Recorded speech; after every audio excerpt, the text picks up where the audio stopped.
Hello guys, இன்றைக்கி நம்ம November 22, 23, 24 so 3 நாளைக்கான கரண்ட் அஃபேர்ஸ் தான் பார்க்க போகிறோம். ஃபஸ்ட்டு பார்க்க போகிறது பார்த்தீங்க அப்படின்னா தொழிலாளர் சட்டங்கள். ஸோ இந்த தொழிலாளர் சட்டங்கள் அப்படிங்கிறத சீர்திருத்தம் பண்ணியிருக்கிறாங்க. பழைய ஒரு 29 தொழிலாளர் சட்டங்களை சீர்திருத்தம் பண்ணி ஒரு 4 சட்டங்கள் அப்படிங்கிறது வெளியிடப்பட்டிருக்குது நவம்பர் 21, 2025. ஸோ இது எதற்காக அப்படின்னா பிரிட்டிஷ் பீரியடில் அந்த டைமில் இருந்த அந்த ஒர்க் ஃபோர்ஸு, ஸோ அந்த வேலை செய்யக்கூடிய சூழல், ஸோ அதெல்லாம் பொறுத்து பார்த்தீங்க அப்படின்னா அப்போதைய காலகட்டத்தில் இருந்த தொழிலாளர் சட்டங்கள் எல்லாம் இருந்துச்சு. ஸோ அதில் தான் இப்போ வந்து சீர்திருத்தம் அப்படிங்கிறது கொண்டு வந்திருக்காங்க. ஏன்னா இந்த காலகட்டத்துக்கு ஏற்ற மாதிரி நம்ம எப்போவுமே அந்த எல்லா சட்டங்களையும் வந்து மாற்றி கொண்டு வரணும் இல்லையா, அதுக்காக தான் இந்த மாற்றம் பண்ணப்பட்டிருக்குது. அப்போ அந்த 4 சட்டங்கள் என்னெல்லாம் அப்படின்னு பார்த்தீங்கன்னா ஊதிய விதி 2019, தொழில்துறை தொடர்பு விதி 2020, சமூக பாதுகாப்பு விதி 2020, பணி பாதுகாப்பு சுகாதாரம் மற்றும் பணிச்சூழல் விதி 2020. ஸோ இதில் ஊதிய விதி மட்டும் 2019, மற்ற 3மே 2020 தான். இதில் பார்த்தீங்க அப்படின்னா முதல் முறையாக உணவு விநியோகம் உள்ளிட்ட துறைகளில் தற்கால பணிகள், ஸோ இந்த ஃபுட் டெலிவரி எல்லாம் பண்ணுறாங்க இல்லையா, ஸோ அந்த இதில் வந்து டெம்ப்ரவரியாக ஒர்க் பண்ணிகிட்டு இருக்கிறவங்க தான் அந்த ஒர்க் எல்லாமே. ஸோ இது பார்த்தீங்கன்னா கிக் தொழில் அப்படின்னு சொல்லுவாங்க, கிக் எக்கனாமி அப்படின்னு சொல்லுவாங்க. அது போக பிளாட்ஃபார்ம் தொழில், அக்ரிகேட்டர் அப்படின்னு சொல்லி அழைக்கக்கூடிய இணையவழி விநியோக நிறுவனம். ஸோ இது பற்றின எக்ஸ்பிளனேஷன் வந்து ஃபஸ்ட்டு டைம் இந்த ஏன்னா இதெல்லாம் இப்போ வந்த தொழில்கள் தான், இந்த இணையமெல்லாம் வளர்ச்சி பெற்றதுக்கு அப்புறம் வரப்பட்ட ஒரு தொழில்கள். ஸோ இந்த கிக் எக்கனாமி அப்படிங்கிறதெல்லாம் அதை பற்றி எக்ஸ்பிளனேஷன் அப்படிங்கிறது இந்த சட்டத்துக்கு கீழே கொடுக்கப்பட்டிருக்கு. அண்ட் இந்த கிக் தொழில் அப்படின்னு எடுத்துட்டோம் அப்படின்னா இந்த இவங்க வந்து நம்ம வந்து சொல்கிறோம்ல இந்த ஜொமேட்டோ, ஸோ இதிலெல்லாம் ஒர்க் பண்ணுறவங்க இவங்கள தான் வந்து கிக் தொழிலாளர்கள் அப்படின்னு சொல்லுவோம். இவங்க வந்து ஒரு அன்ஆர்கனைஸ்டு செக்டார் அப்படிங்கிற ஒரு கேட்டகரிக்கு கீழே தான் வருவாங்க.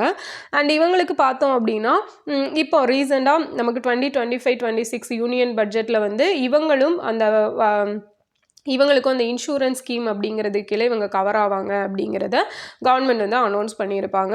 நெக்ஸ்ட் பார்த்தீங்க அப்படின்னா சமூக பாதுகாப்பு. இந்த சட்டங்கள் எல்லாம் எதுக்காக இப்போ அப்படின்னா சமூக பாதுகாப்பு, குறைந்தபட்ச மற்றும் உரிய நேரத்தில் ஊதியம், பாதுகாப்பான பணிச்சூழல் மற்றும் லாபத்தை அதிகரிப்பதற்கான வாய்ப்பு.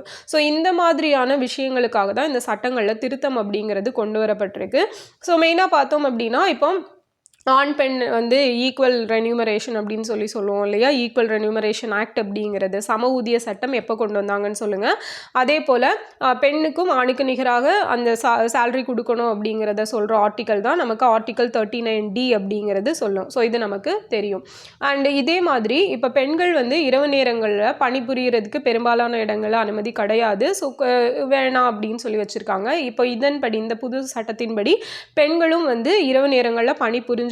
ஸோ அவங்களுக்கு விருப்பம் இருந்தால் அவங்களோட விருப்பத்தோடு அவங்களுக்கு உரிய பாதுகாப்பு கொடுத்து அவங்கள இரவு நேர பணிகள்லாம் அமர்த்தலாம் அப்படின்னு சொல்லி இதில் சொல்லியிருக்காங்க. அண்ட் அது மட்டும் இல்லாமல் இந்த பணிக்கொடை அப்படிங்கிறது கொடுப்பாங்க. ஸோ இதுக்கு முன்னாடி இருந்த தொழிலாளர் சட்டத்தின்படி 5 வருடங்கள் பணியில் இருந்தால் தான் பார்த்தீங்கன்னா அதுக்கப்புறமா அவங்களுக்கு பணிக்கொடை அப்படிங்கிறது வழங்கப்படும். பட் இப்போ புது சட்டத்தின்படி 1 இயர் கம்ப்ளீட்டாக அவங்க ஒர்க் பண்ணாலே அவங்களுக்கு அதுக்கப்புறம் அந்த பணிக்கொடை பெறதுக்கான எலிஜிபிலிட்டி இருக்குது அப்படிங்கிறத சொல்லியிருக்காங்க.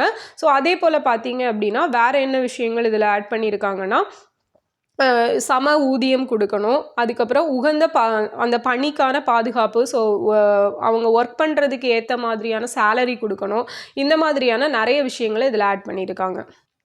நெக்ஸ்ட் பார்த்தீங்க அப்படின்னா ஆப்ரேஷன் சைஹாக். ஸோ இந்த ஆப்ரேஷன் சைஹாக் அப்படின்னா என்னென்னா டெல்லியில் இந்த இணையவழி சைபர் மோசடிகள் எல்லாம் நடக்கு இல்லையா, அதுக்கு எதிராக ஒரு 48 மணி நேர நடவடிக்கை நடத்தி நிறைய பேரை அரெஸ்ட் பண்ணியிருக்கிறாங்க. ஸோ இதை தான் வந்து ஆப்ரேஷன் சைஹாக் அப்படின்னு சொல்லி கண்டக்ட் பண்ணியிருக்காங்க. இப்போ சைஹாக் அப்படின்னா சைபர் கிரைமுக்கு எகெயின்ஸ்ட் ஆனது அப்படின்னு சொல்லி ஞாபகம் வச்சுக்கோங்க. நெக்ஸ்ட் பார்த்தோம் அப்படின்னா G20 உச்சி மாநாடு. ஸோ இந்த G20 உச்சி மாநாடு எங்கே நடக்குது அப்படின்னு பார்த்தீங்கன்னா ஆக்சுவலாக முடிஞ்சிச்சு ஜோஹன்னஸ்பர்க். ஓகேவா, ஜோஹன்னஸ்பர்க் சவுத் ஆஃப்ரிக்காவில் இருக்கக்கூடிய ஜோஹன்னஸ்பர்க்கில் தான் நடந்துச்சு. அண்ட் இது ஃபஸ்ட்டு டைம் ஒரு ஆஃப்ரிக்கன் காண்டினென்ட்டில் வந்து நடக்குது. ஓகே, ஸோ இது பார்த்தீங்க அப்படின்னா ஃபஸ்ட் டைம் ஆஃப்ரிக்கன் காண்டினென்ட்டில் நடக்குதுன்னு பார்த்தோம் இல்லையா. ஸோ இந்த ஆஃப்ரிக்கன் காண்டினென்ட் ஆக்சுவலாக இந்த G20 கூட்டமைப்பில் எப்போ சேர்ந்துருக்கும் அப்படின்னு பார்த்தீங்கன்னா 2023 G20 சப்மிட் வந்து இந்தியாவோட தலைமையில் நடந்திருக்கும். ஸோ அந்த டைமில் தான் வந்து ஆஃப்ரிக்கா வந்து இந்த G20 கூட்டமைப்பில் இணைஞ்சது. ஓகேவா, ஸோ இது பார்த்தீங்க அப்படின்னா 1999 எஸ்டாப்ளிஷ் பண்ணியிருப்பாங்க இந்த G20 கூட்டமைப்பு அப்படிங்கிறது. அண்ட் இது பார்த்தீங்கன்னா 2024 இந்த G20 சம்மிட் எங்கே நடந்துச்சு அப்படிங்கிறத கமெண்டில் சொல்லுங்கள். ஸோ நெக்ஸ்ட் பார்த்தீங்கன்னா ஈரோடு தமிழன்பன். ஸோ ஈரோடு தமிழன்பன் வந்து இறந்துட்டாங்க. அண்ட் அவரை பற்றின டேட்டாஸ் தான் கொடுத்துருப்பாங்க. 1933 செப்டம்பர் 9 ஈரோட்டில் இருக்கக்கூடிய சென்னிமலையில் பிறந்திருப்பார். இவரோட இயற்பெயர் ரொம்ப முக்கியம், ஜெகதீசன் அப்படிங்கிறது. அண்ட் இவர் பார்த்தீங்கன்னா வணக்கம் வள்ளுவ அப்படிங்கிற நூலுக்காக 2004ஆம் ஆண்டு சாகித்ய அகாடமி விருது வாங்கியிருப்பார். ஸோ இது போக 90க்கும் மேற்பட்ட நூல்களை இவர் எழுதியிருக்காரு. அதில் சில நூல்கள் நமக்கு கொடுத்துருக்காங்க. தோணி வருகிறது, தீவுகள் கரையேறுகின்றன, சூரிய பிறைகள், திரும்பி வந்த தேர்வலம், பனி பெய்யும் பகல், இரவு பாடகன், இதெல்லாம் இவருடைய நூல்கள். இது போக இந்த கீழடியில் கேட்ட தாலாட்டுகள், இது ப்ரீவியஸ் இயர்லையும் கேட்டிருக்காங்க, ஈரோடு தமிழன்பன் அவர்களுடைய ஒரு நூல். அண்ட் நெருக்கடி நேரத்தில் கலைஞரோடு, இதுவும் இவர் எழுதினது தான். அண்ட் இவர் பார்த்தீங்க அப்படின்னா அந்த லிமரைக்கியோ அந்த மாதிரியான வடிவங்கள் எல்லாம் தமிழுக்கு அறிமுகப்படுத்தி இருப்பார். ஓகேவா? ஸோ அதுவும் ரொம்ப முக்கியமானது. ஸோ இதான் வந்து 2 நாளைக்கான கரண்ட் அஃபேர்ஸ். ஆக்சுவலாக 22, 23க்கானது ஒரு ரீகேப் பார்க்கலாம். 4 தொழிலாளர் சட்டங்கள் நவம்பர் 21 நடைமுறைக்கு வந்திருக்குது. 29 தொழிலாளர் சட்டங்களில் சீர்திருத்தம் பண்ணியிருக்காங்க. அதில் ஊதிய விதி 2019, தொழில்துறை தொடர்பு விதி, சமூக பாதுகாப்பு விதி, பணி பாதுகாப்பு சுகாதார பணிச்சூழல் விதி 2020. ஸோ ஆப்ரேஷன் சைஹாக் அப்படிங்கிறது சைபர் மோசடி எதிரான ஒரு நடவடிக்கை. G20 உச்சி மாநாடு ஜோஹனஸ்பர்க் சவுத் ஆப்பிரிக்காவில் நடந்துச்சு. ஈரோடு தமிழன்பன் அவர்களை பற்றி பார்த்தோம். இவரோட இயற்பெயர் ஜெகதீசன். ஸோ இப்போ இன்னைக்கான கரண்ட் அஃபேர்ஸ் பார்க்கலாம். ஜப்பானோட முதல் பெண் பிரைம் மினிஸ்டர் யாருன்னா சனே தக்காய்ச்சி. இவங்க கொஞ்ச நாளைக்கு முன்னாடி தான் பதவியேற்றிருப்பாங்க. அண்ட் ஜப்பானுக்கு நம்ம பிரதமர் நரேந்திர மோடி அவர்கள் போயிருக்காங்க. ஸோ அங்கே போயிட்டு இவங்க ஜப்பான் பிரைம் மினிஸ்டரை வந்து மீட் பண்ணியிருக்காங்க ஃபர்ஸ்ட் டைம். ஸோ அடுத்தது பார்த்தோம் அப்படின்னா சென்யார் புயல். ஸோ இந்த சென்யார் புயல் அப்படிங்கிறது நமக்கு வங்கக்கடல், அந்த சவுத் வங்கக்கடல் ரீஜியனில் வந்து ஃபார்ம் ஆகிருக்குது. ஸோ இதுக்கு யார் நேம் வச்சிருக்கா அப்படின்னா UAE தான். ஸோ சென்யார் அப்படிங்கிறதோட பொருள் என்ன அப்படின்னு பார்த்தீங்கன்னா லயன் அப்படிங்கிறது. ஓகேவா? அண்ட் இந்த புயலுக்கு பெயர் வைக்கும் நடைமுறை, வங்கக்கடலில் உருவாகிற புயல்களுக்கு பெயர் வைக்கும் நடைமுறை 2004 செப்டம்பரில் ஸ்டார்ட் ஆகிருக்கும். ஸோ அந்த டைமில் பார்த்தீங்கன்னா ஒரு 8 கண்ட்ரீஸ் தான் பெயர் வச்சுட்டு இருந்தாங்க. இப்போது இதுக்கு கூட ஒரு 5 கண்ட்ரீஸ் அப்படிங்கிறது புதுசாக ஆட் ஆகிருப்பாங்க. ஓகேவா? இப்போ 13 கண்ட்ரீஸ் இந்த பெயர் வைக்கும் நாடுகள் பட்டியலில் இருக்கிறாங்க. ஒவ்வொரு கண்ட்ரியும் 13 பெயர்கள் சஜஸ்ட் பண்ணியிருப்பாங்க. டோட்டலாக 169 பெயர்கள் அப்படிங்கிறது லிஸ்ட்டில் இருக்குது. அடுத்தது உடல் உறுப்பு தானம். ஸோ உடல் உறுப்பு தானத்தில் தமிழ்நாடு ஃபஸ்ட்டு பிளேஸில் இருக்காங்க. நான் அன்றைக்கி கொஷின் கேட்டிருப்பேன் ஒரு 3 days முன்னாடி. ஸோ உடல் உறுப்பு தானம் பண்ணுறதுலே ஆகட்டும், அதுக்கான அந்த ஆப்ரேஷன்ஸ் பண்ணுறதே ஆகட்டும், ஃபஸ்ட்டு பிளேஸில் வந்து தமிழ்நாடு தான் இருக்காங்க. பட் அந்த உடல் உறுப்புக்கான ரேஷியோ இருக்கு இல்லையா? ஸோ அந்த உடல் உறுப்பு தானம் பண்ணுற ரேஷியோ, அந்த விகிதத்தை வச்சு பார்க்கும்போது இதில் தெலுங்கானா ஃபஸ்ட் பிளேஸில் இருப்பாங்க. அண்ட் இந்த உடல் உறுப்பு தானம் அப்படிங்கிறத எடுத்துட்டோன்னா, உடல் உறுப்பு தானம் பண்ணுறவங்களுக்கு அரசு சார்பில் மரியாதை செலுத்தப்படும் அப்படின்னு சொல்லி தமிழ்நாடு கவர்மெண்ட் எப்போ அனௌன்ஸ் பண்ணியிருப்பாங்கன்னா 2023 செப்டம்பர் 23 அனௌன்ஸ் பண்ணியிருப்பாங்க. ஸோ நம்ம வேர்ல்டு லெவலில் பார்த்தீங்க அப்படின்னா ஆர்கன் டொனேஷன் டே எப்போ செலிப்ரேட் பண்ணுறாங்க, அது அவேர்னஸ், அந்த டே வந்து எப்போ அனுசரிக்கிறாங்கன்னு பார்த்தீங்கன்னா, ஸோ வேர்ல்டு ஆர்கன் டொனேஷன் டே வந்து August 13. ஸோ அதுவே நம்ம இந்தியாவில் ஆர்கன் டொனேஷன் டே எப்போன்னு பார்த்தீங்கன்னா August 3. ஓகேவா? ஸோ இது ரெண்டும் ரொம்ப ரொம்ப இம்பார்ட்டண்ட் ஆனது. அண்ட் அதே போல் பார்த்தீங்க அப்படின்னா நமக்கு இந்த உடல் உறுப்பு தானம் பண்ணுறவங்களுக்கு அரசு சார்பில் மரியாதை 2023 செப்டம்பர் 23 நடந்துட்டுருக்குது. ஸோ இது போக இது ரிலேட்டடான ஆக்ட் பார்க்கணும் அப்படின்னா தோட்டா ஆக்ட் அப்படிங்கிறது பார்க்கலாம். ஸோ 1994 வந்து கொண்டு வந்திருப்பாங்க. ஸோ தோட்டா அப்படிங்கிறதோட ஃபுல் ஃபார்ம் என்னன்னு தெரிஞ்சால் கமெண்ட் பண்ணுங்கள். நெக்ஸ்ட் பார்த்தீங்க அப்படின்னா டிரான்ஸ்டான் அப்படிங்கிறத 2014 இன்ட்ரடியூஸ் பண்ணியிருப்பாங்க. இது previous year question. So next பார்த்தீங்க அப்படின்னா நலம் காக்கும் ஸ்டாலின் திட்டம். நலம் காக்கும் ஸ்டாலின் திட்டம் அப்படிங்கிறது August 2, 2025 ஸ்டார்ட் பண்ணியிருப்பாங்க. ஸோ இதில் என்ன பண்ணுறாங்கன்னா மருத்துவ பரிசோதனை மற்றும் உயர் மருத்துவ கண்காணிப்பு அப்படிங்கிறது அளிக்கப்படுது. ஸோ இதில் வாரந்தோறும் சனிக்கிழமைகளில் காலை 9 மணிலேருந்து மாலை 4 மணி வரைக்கும் இந்த பரிசோதனை அப்படிங்கிறது பண்ணப்படும். ஸோ அதான் இந்த நலம் காக்கும் ஸ்டாலின் அப்படிங்கிற திட்டம். அடுத்தது உச்சநீதிமன்றத்தோட புதிய தலைமை நீதிபதியாக 53வது தலைமை நீதிபதி சூரியகாந்த் அவர்கள் பதவியேற்றிருக்காங்க. ஸோ இவங்க பிறந்தது ஹரியானாவில் ஹிசார் அப்படிங்கிற டிஸ்ட்ரிக்டில் 1962 February 10 பிறந்திருப்பாங்க. ஸோ அந்த 370 ரிமூவ் பண்ணாங்க இல்லையா, அந்த குரூப்லலாம் இவங்க இருந்திருப்பாங்க. நிறைய இம்பார்ட்டண்டான தீர்ப்புகள் எல்லாம் இவங்க கொடுத்துருக்காங்க. ஸோ 52வது BR கவாய் இருந்திருப்பார். அவர் வந்து அவரோட ஓய்வு பெறும் வயது அப்படிங்கிற நெருங்கினால ஓய்வு பெற்றாச்சு.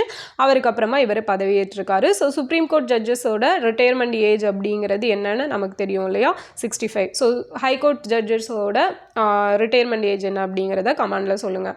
ஸோ நெக்ஸ்ட் பார்த்தீங்கன்னா only Indian river that cuts the tropic of cancer twice. So கடகரேகையை 2 தடவை கட் பண்ணி பாயிற ஆறு எதுன்னு சொல்லி கேட்குறாங்க. ஒரே ஒரு இந்தியன் ரிவர் தான். எதுனா மாஹி ரிவர் இருக்கு இல்லையா? ஸோ இதுதான் வந்து west flowing river. So Narmada, Tapti, Mahi இதெல்லாமே வந்து என்னென்னா மேற்கு நோக்கி பாயும் ஆறுகள். ஸோ மேற்கு நோக்கி பாய்ஞ்சு அரபிக்கடலில் கலக்கும். ஸோ இது எந்தெந்த ரீஜியனில் பாயும் அப்படின்னா மத்திய பிரதேஷ், ராஜஸ்தான், குஜராத் இந்த மாநிலங்களில் பாயும். ஸோ இது பார்த்தீங்கன்னா ஏன் 2 தடவை ட்ராபிக் ஆஃப் கேன்சரை வந்து கட் பண்ணுதுன்னு பார்த்தோம்னா இது வந்து யூ ஷேப்பில் இருக்கும். ஸோ யூ ஷேப்பில் பாயக்கூடிய ஒரு நதி. அதனால 2 தடவை ட்ராபிக் ஆஃப் கேன்சரை வந்து கட் பண்ணுது. இதுதான் இதுக்கான ரீசன். அதுக்கப்புறம் பிர்சா 101 அப்படிங்கிறது இது CRISPR மரபணு சிகிச்சை. ஸோ இது எதற்காக அப்படின்னா சிக்கிள் செல் டிசீஸை வந்து இது பண்ணுறதுக்கான ஒரு ட்ரீட்மெண்ட் கொடுக்கறதுக்கான ஒரு இதுதான். அண்ட் இந்தியாவோட ஃபஸ்ட்டு உள்நாட்டிலேயே உருவாக்கப்பட்ட இந்த மரபணு சிகிச்சை அப்படிங்கிறது தான் இந்த பிர்சா 101. ஸோ எதுக்காக இவரோட பெயர் வச்சுருக்காங்க அப்படின்னா இந்த பெயர் வச்சுருக்காங்க அப்படின்னா பிர்சா முண்டா அவர்களோட 150வது பிறந்த தினம் அப்படிங்கிறது இப்போ செலிப்ரேட் பண்ணிட்டு இருக்காங்கல்ல, அவரோட நினைவாக தான் வைக்கப்பட்டிருக்கு. நம்ம ஆல்ரெடி பார்த்துருப்போம் ஜீனோம் இந்தியா ஸ்கீம் அப்படிங்கிறது 2020 ஸ்டார்ட் பண்ணியிருப்பாங்க.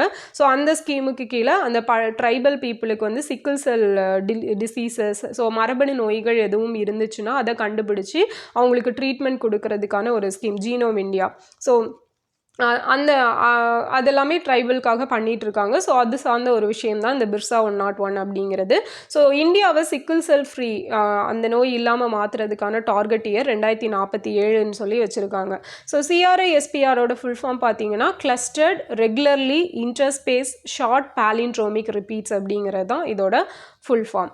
ஸோ நெக்ஸ்ட் பார்த்தீங்கன்னா gentleman driver of the year 2025 யாருக்கு கொடுத்துருக்காங்கன்னா நம்ம அஜித் குமார் இருக்கார் இல்லையா? ஸோ அவருக்கு தான் கொடுத்துருக்காங்க. அடுத்தது பார்வையற்றோருக்கான T20 வேர்ல்டு கப். ஸோ இதுதான் வந்து பார்வையற்றோருக்காக நடத்தப்படக்கூடிய first T20 world cup. First women இந்த பார்வை மாற்றுத்திறனாளிகளுக்கான ஒரு T20. ஸோ இது ஸ்ரீலங்காவில் நடந்திருக்கும். இந்தியாவுக்கும் நேபாளுக்கும் இடையில ஃபைனல்ஸ் நடந்திருக்கும். இதில் இந்தியா வந்து சாம்பியன்ஷிப் வின் பண்ணியிருக்காங்க. ஸோ இதான் வந்து இன்னைக்கான கரண்ட் அஃபேர்ஸ். ஸோ ஜப்பானோட முதல் பெண் பிரைம் மினிஸ்டர் சனே தகாய்ச்சி. சென்யார் புயல் பேர் வச்சது UAE, மீனிங் வந்து லயன். உடல் உறுப்பு தானத்தில் தமிழ்நாடு ஃபர்ஸ்ட்டில் இருக்காங்க. நலம் காக்கும் ஸ்டாலின் திட்டம் ஆகஸ்ட் 2, 2025. உச்சநீதிமன்றத்தோட புதிய தலைமை நீதிபதியாக சூரியகாந்த் அவர்கள் பதவியேற்றிருக்காங்க. Only Indian river that cuts the tropic of cancer twice எதுனா மாஹி ரிவர். பிர்சா 101 அப்படிங்கிறது CRISPR மரபணு சிகிச்சை முறை. So gentleman driver of the year Ajithkumar அவர்களுக்கு கொடுத்துருக்காங்க. பார்வையற்றோருக்கான T20 வேர்ல்டு கப் எங்கே நடந்துச்சுன்னா ஸ்ரீலங்காவில். இதில் வின் பண்ணது யார் அப்படின்னா இந்தியா. ஸோ இந்த வீடியோ உங்களுக்கு யூஸ்ஃபுல்லாக இருந்திருக்கும்னு நினைக்கிறேன். மறக்காமல் கேட்ட கொஸ்டின்ஸ்க்கெல்லாம் ஆன்சர் பண்ணிடுங்க. நெக்ஸ்ட் வீடியோவில் பார்க்கலாம். தேங்க்யூ.